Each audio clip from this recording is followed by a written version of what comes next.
सोने की चाहत इंसान को अंधा कर देती है, लेकिन जब एक सच्चा दिल तकदीर से लड़ता है, तो खुदा खुद उसके लिए रास्ते खोलता है।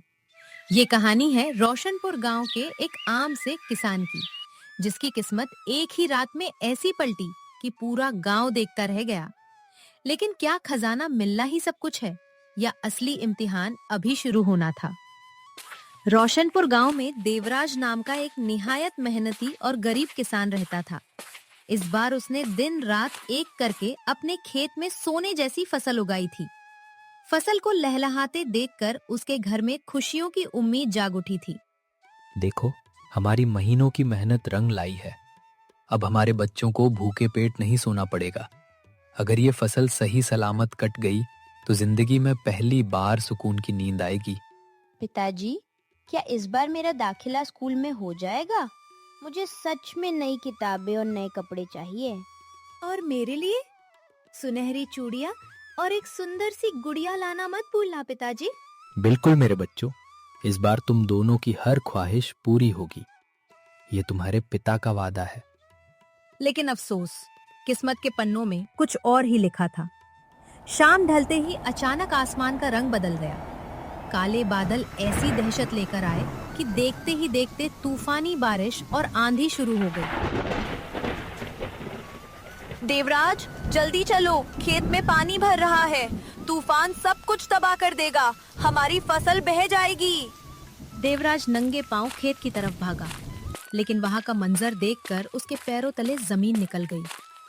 पूरा खेत एक गहरा तालाब बन चुका था और उसकी महीनों की मेहनत पानी में डूबकर दफन हो रही थी। ये क्या किया खुदा? सब कुछ खत्म हो गया। मेरी उम्मीदें, मेरी बच्चों की खुशियां सब बह गई। अब मैं उन्हें क्या खिलाऊंगा?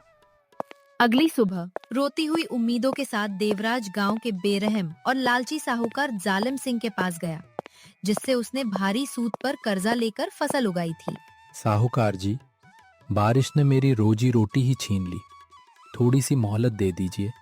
नए साल की फसल आते ही आपका एक एक पैसा चुका दूंगा। मोहलत? मुझे तुम्हारी कहानियों से कोई मतलब नहीं है देवराज।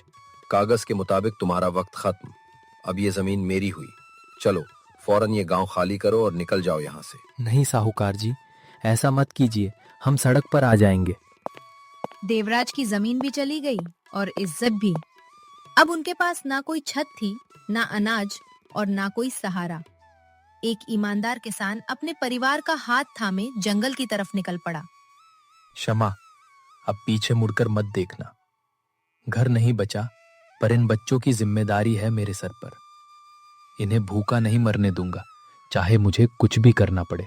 सफर करते करते उन्हें जंगल के बीच एक छोटी सी झोपड़ी दिखाई दी, जहां एक सफेद दाढ़ी वाले दरवेश बाबा इबादत में मगन थे। उन्होंने देवराज के चेहरे पर सच्चाई देखकर उन्हें कुटिया में पनाह दे दी। बेटा, तुम्हारे चेहरे की ईमानदारी बता रही है कि तुम पर जुल्म हुआ है। जब तक चाहो यहाँ रहो।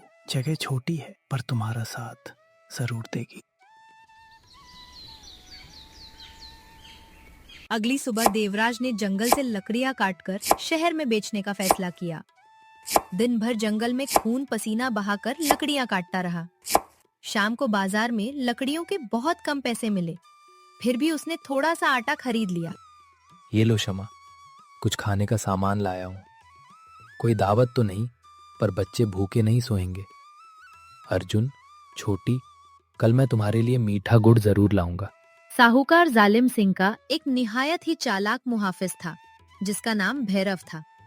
साहूकार ने उसे देवराज पर नजर रखने के लिए जंगल भेजा था, ताकि वो उसे परेशान कर सके। देवराज, तुम जंगल में छुप कर रह तो रहे हो, पर साहूकार की नजरों से नहीं बच सकते। तुम्हें यहाँ से भी निकलना होगा। एक दिन भैरव के डर से और बच्चों के लिए थोड़े ज्यादा पैसे कमाने की उम्मीद में देवराज जंगल के बहुत अंदर चला गया, जहाँ आम लोग नहीं आते थे। अचानक धूप गहरे अंधेरे में बदल गई। अरे, ये मैं कहाँ आ गया? ये रास्ता तो रोज का नहीं है। ओ खुदाया, मैं तो जंगल के बीच रास्ता ही भूल गया। अब किस तरफ जाऊं? जंगल में देवराज तककर एक बड़े पत्थर पर बैठ गया। उसकी आंखों में आंसू थे कि वो घर कैसे लौटेगा। तभी उसकी नजर दूर एक अजीब सी चमकती हुई सुनहरी रोशनी पर पड़ी।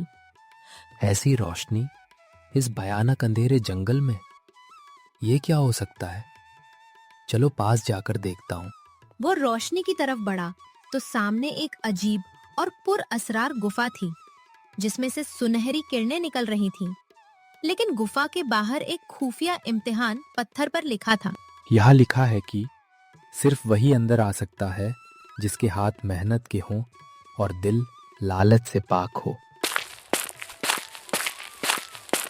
जैसे ही देवराज ने गुफा में कदम रखा, एक अजीब दैवीय आवाज पूरे जंगल में गूंजी, जो उसकी परीक्षा ले रही थी। रुको देवराज, आगे बढ़ने से पहले तुम्हें इस अंतिम परीक्षा से गुजरना होगा।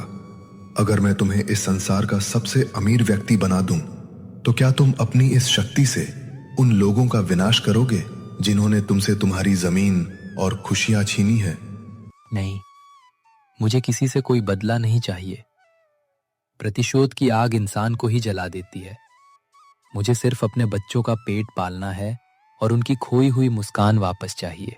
देवराज का उत्तर सुनते ही गुफा के भीतर एक और गुप्त मार्ग खुल गया। अंदर का नजारा देखकर देवराज की आंखें फटी की फटी रह गईं। वहां एक पूरा गांव था, जहां की दीवारें, रास्ते और पेड़ पौधे सब शुद्ध सोने की तरह चमक रहे थे। तभी अचानक हवा में से दो विशाल सुनहरे सैनिक प्रकट हुए। तुम परीक्षा में सफल हुए देवराज। तुम्हारा हृदय एकदम निष्पाप है।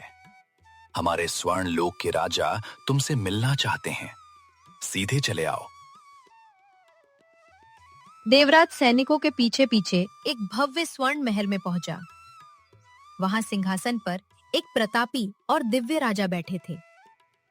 देवराज ने हाथ जोड़कर रोते हुए अपनी सारी व्यथा सुनाई। डरो मत देवराज, जो मनुष्य घोर संकट में भी अपने धर्म और नीति को नहीं छोड़ता, स्वयं विधाता उसकी रक्षा करते हैं। ये लो जादुई अक्षत और सोने के सिक्कों से भरी ये थैली। ये तुम्हारी ईमानदारी का पुरस्कार है। इससे जाकर अपनी भूमि वापस लो। नहीं महाराज, मैं इतनी बड़ी धनराशि मुफ्त में कैसे स्वीकार करूं? पर मेरे भूखे बच्चों के लिए मैं आपका ये उपकार जीवन भर नहीं भूलूंगा। आपका बहुत बहुत धन्यवाद। थैली हाथ में लेते ही राजा ने देवराज को एक अंतिम चेतावनी दी, जिसे सुनकर देवराज का दिल कांप उठा। स्मरण रहे देवराज, इस धन का रहस्य केवल तुम्हारे और तुम्हारे परिवार तक ही सीमित रहना चाहिए। यदि किसी लालची मनुष्य ने इस गुप्त गुफा को खोजने का प्रयास किया, तो इस स्थान का विनाशकारी श्राप उसे भस्म कर देगा। देवराज ने सिर झुकाया और जादुई थैली लेकर चुपचाप गुफा से बाहर आ गया। अगली सुबह देवराज ने बच्चों के लिए सुंदर वस्त्र और अनाज खरीदा और सीधे घमंडी साहूकार जालिम सिंह के द्वार पर जा पहुंचा। उसने बिना डरे सोने के चमचमाते सिक्कों से भरी थैली मेज पर पटक दी।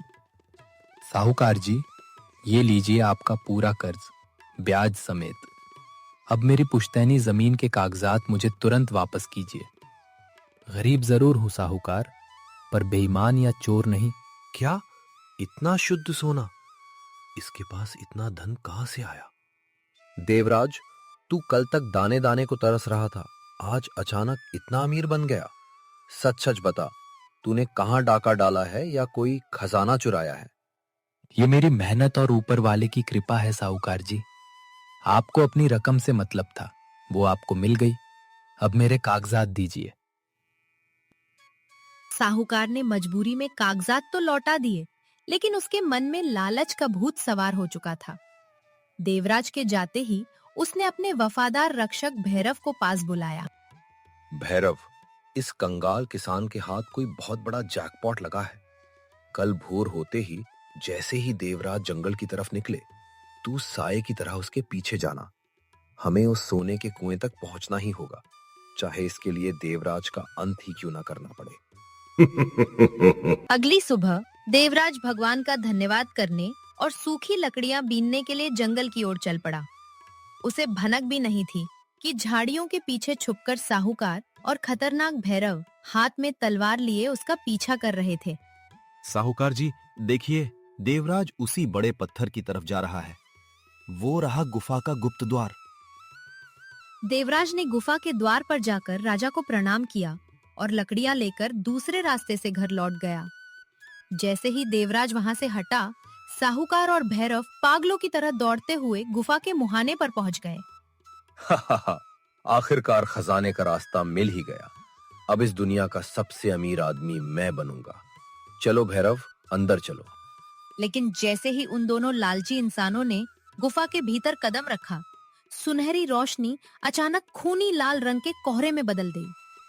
पीछे का रास्ता एक विशाल चट्टान से हमेशा के लिए बंद हो गया। वहां सोने के महल की जगह एक भयानक हड्डियों से भरी भूल भुलैया प्रकट हो गई। साहूकार जी, ये क्या हुआ? यहाँ तो कोई सोना नहीं है। चारों तरफ सिर्फ अंधेरा है और पीछे का रास्ता भी बंद हो चुका है। हम फंस गए। तभी आसमान से बिजली कड़की और वही दो सुनहरे सैनिक जलती हुई तलवारें लेकर सामने प्रकट हुए। उनकी आंखों से अंगारे बरस रहे थे। मूर्ख मनुष्य, तुमने इस पवित्र भूमि पर पैर रखकर अपनी मौत को आमंत्रण दिया है। तुम्हारे भीतर से केवल लालच, पाप और क्रूरता की दुर्गंध आ रही है। तुम्हारी सजा यही है कि तुम जीवन भर इस काल कोठरी में तड़पोगे। नहीं, मुझे क्षमा कर दो। मुझे कोई धन नहीं चाहिए। मुझे मेरी जान बख्श दो। बचाओ मुझे कोई। मगर बहुत देर हो चुकी थी। लालच ने उन दोनों को हमेशा के लिए उस रहस्यमयी गुफा के अंधकार में विलीन कर दिया। कई दिन बीत गए। साहूकार और भैरव का कहीं कोई अता पता नहीं चला। इधर देवराज ने अपनी जमीन पर फिर से कड़ी मेहनत करके हरी भरी फसल उगाई। अब उसके पास पर्याप्त धन था, जिससे उसने गांव के हर गरीब और लाचार व्यक्ति की मदद करना शुरू कर दिया। एक रात जब पूरा गांव सो रहा था, स्वर्णलोक का वही सैनिक अचानक देवराज की कुटिया के बाहर प्रकट हुआ। उसके चेहरे पर उदासी थी। देवराज, हमारे महाराज का अंतिम समय निकट आ गया है। वे अपनी अंतिम सांसें गिन रहे हैं और मृत्यु से पहले केवल तुमसे मिलना चाहते हैं। बिना विलंब किए तुरंत मेरे साथ चलो। देवराज व्याकुल हो उठा और सैनिक के साथ तुरंत महल की ओर प्रस्थान कर गया। देवराज रोता हुआ राजा के बिस्तर के पास घुटनों के बल बैठ गया। देवराज, मेरा इस संसार में कोई उत्तराधिकारी नहीं है। मैंने संसार के बड़े बड़े राजाओं को देखा है, पर तुम्हारे जैसा परोपकारी और निश्चल हृदय कहीं नहीं पाया। मैं चाहता हूं कि मेरे जाने के बाद तुम इस प्रजा के रक्षक बनो। आज से तुम ही इस स्वर्ण साम्राज्य के नए राजा हो। उसी क्षण देवराज का राज तिलक हुआ। उसने राजकीय वस्त्र धारण किए और सिंहासन पर विराजमान हुआ। उसने अपनी धर्मपत्नी क्षमा और दोनों बच्चों को आदर सहित महल बुलवाया। स्वामी, क्या ये सब सत्य है? हम एक साधारण कुटिया से सीधे इस विशाल महल के राजा रानी बन गए। नहीं क्षमा, ये राज करने का अधिकार नहीं, बल्कि ईश्वर द्वारा दिया गया एक बड़ा उत्तरदायित्व है। हम कल भी एक साधारण इंसान थे और आज भी ईश्वर के सेवक हैं। हमारा कर्तव्य केवल प्रजा की सेवा करना है। तो प्यारे दोस्तों, इस कहानी से हमें ये परम सीख मिलती है कि परिस्थितियां चाहे कितनी भी कठिन क्यों न हो, जो मनुष्य अपनी ईमानदारी और दयालुता का मार्ग नहीं छोड़ता, समय एक दिन उसके मस्तक पर सफलता का ताज अवश्य सजाता है। अगर आपको यह कहानी अच्छी लगी हो तो चैनल को सब्सक्राइब और वीडियो को लाइक जरूर करें। धन्यवाद।